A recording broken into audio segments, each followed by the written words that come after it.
such a bad idea to have everything stacked like this on this fucking table. We're limited in options we have. What do you want from us? Aren't we supposed to have a sponsor? I mean, Well, that week got real weird because that was U of M What? MSU. What's their name? This episode of the Same Old Lion Show is brought to you by. Sign up and get all the benefits in one box. yeah, you want to get ripped. Yeah, you want to get stacked. Yeah, you want some benefits. If you want Yeah. sign up now. I'm pretty sure it was for like gym protein stuff. Steroids? Yeah, dude. Like it's like I'll bleep that out. no, dude. It's not. It's kind of like for bodyguards by bodyguards. Also, if you guys love the Same Old Lion Show, be sure to click and like and subscribe. Click, like, and subscribe. Do all those things. Brian, what do they got to do? Click, like, subscribe. Yeah. Otherwise, we'll die. It's the truth. We've never told you the lie. All right. Let's get this thing on the road. Welcome back, drunk cats. It's the Same Old Lion Show. It's week 10. We're 4-5. We won. And now we're in Lions Purgatory.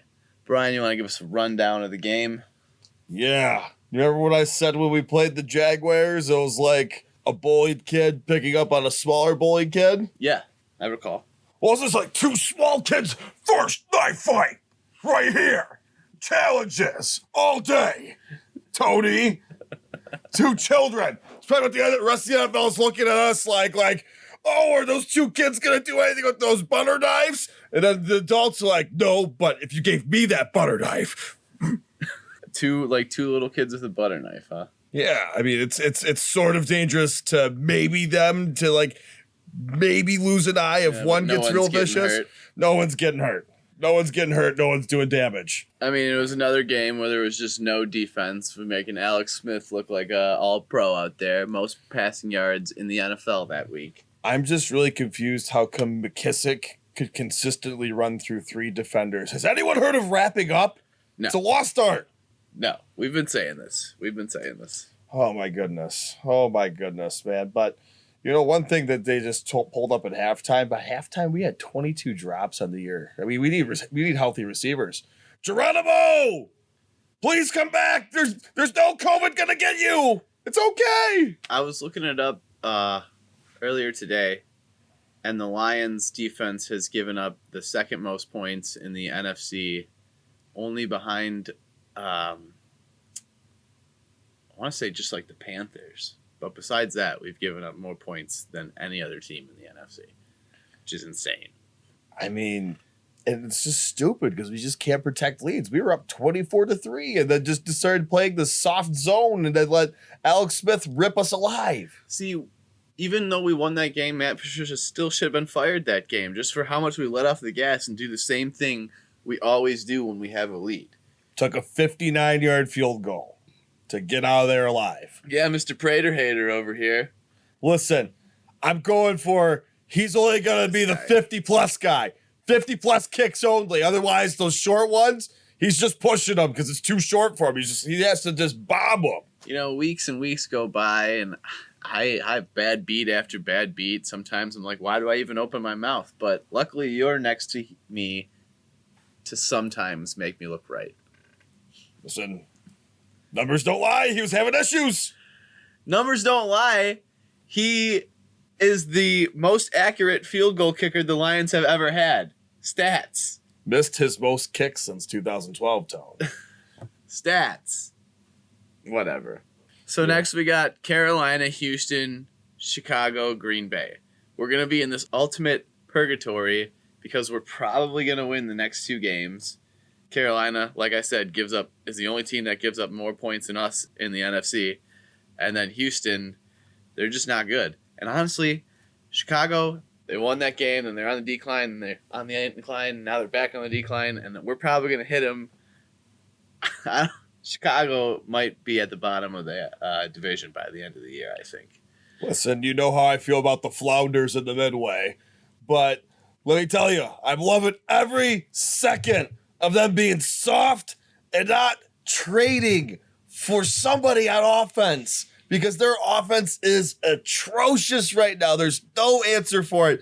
And they had a walk-in at 5-1 into the playoffs. And now I don't see it. I don't think they're going to go. I think they're going to be in a hot mess. And then I tell you what about our Lions, Tony. When it comes to our Lions, we're going to tell you on this show with this double-edged sword, is it going in this way? Is it going in that way? Are we winning? Are we losing? We're going to tell you who to root for, because it all matters to the draft. It all matters. So, all right, fans, here's how it goes. If we get on a hot streak and we end up winning our next 4 games we mentioned. 4 games. 4 games being Carolina, Houston, Chicago, Green Bay.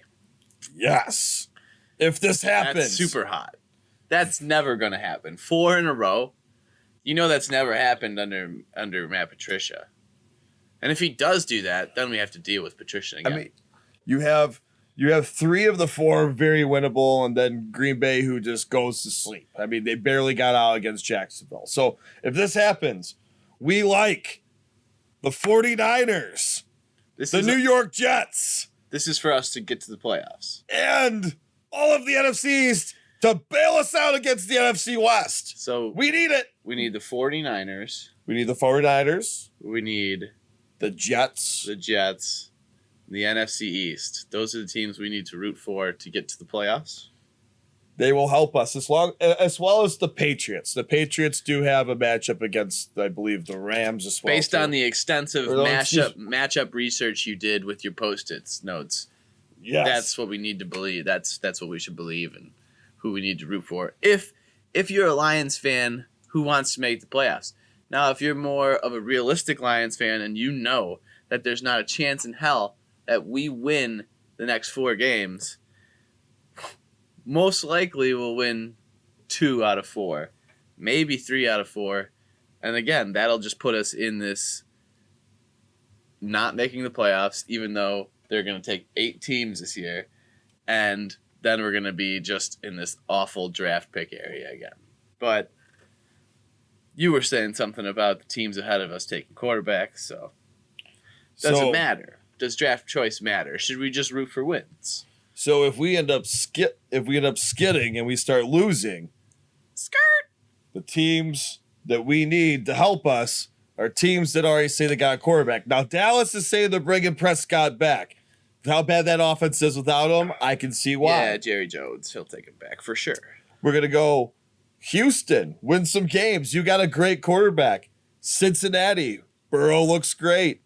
And then the Chargers, welcome to LA, Herbert. You've looked great as well. Yeah, he's going to stay for sure. He probably looks the best out of all the rookies. Yeah, they're all playing good. Yes, we root for all of them. Why do we root for all of them?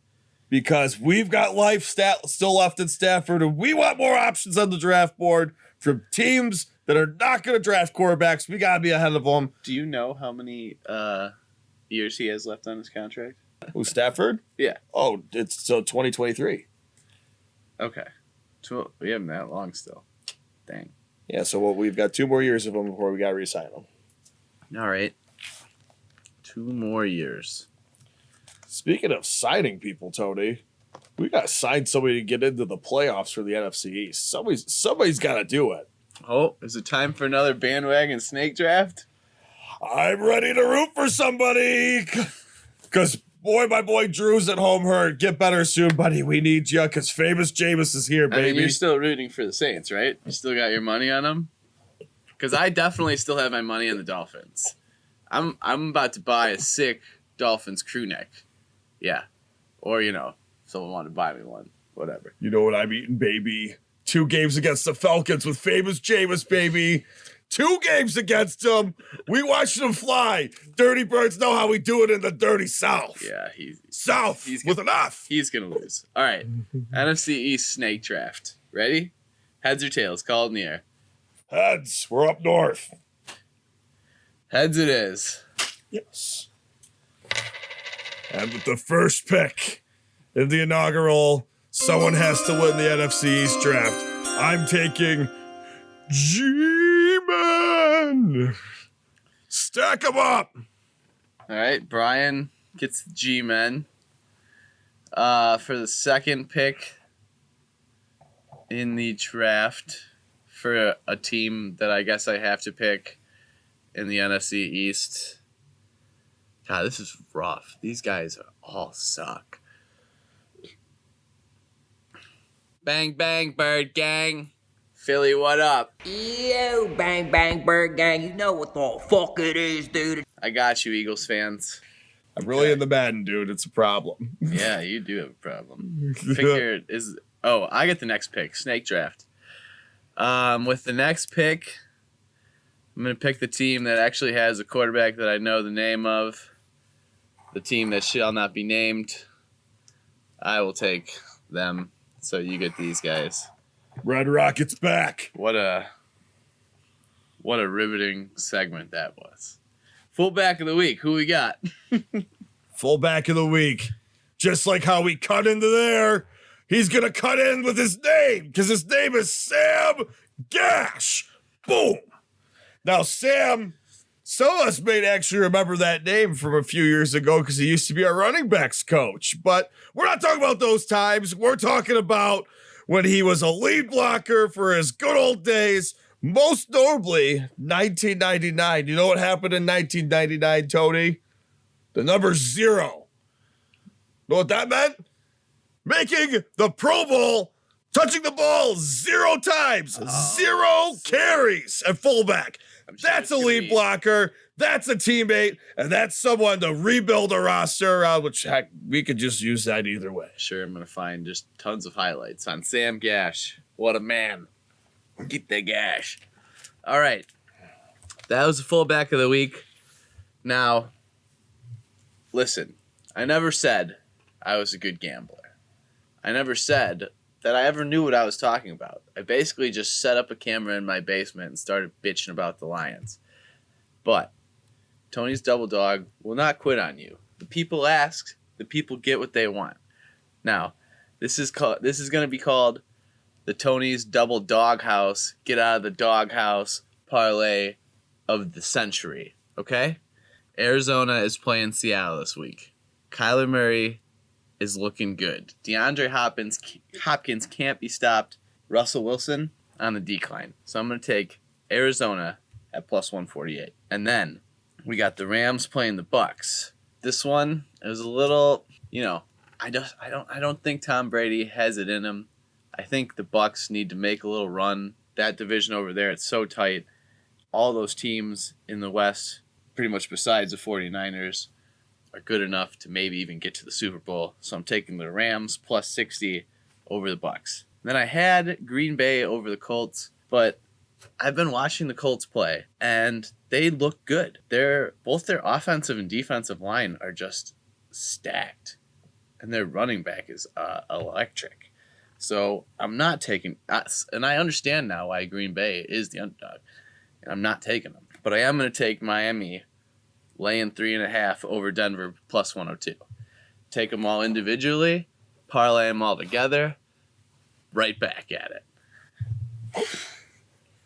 We don't know to be happy. We don't know to be sad. What do the Lions do? We'll see you next week. Same old Lions show, everybody.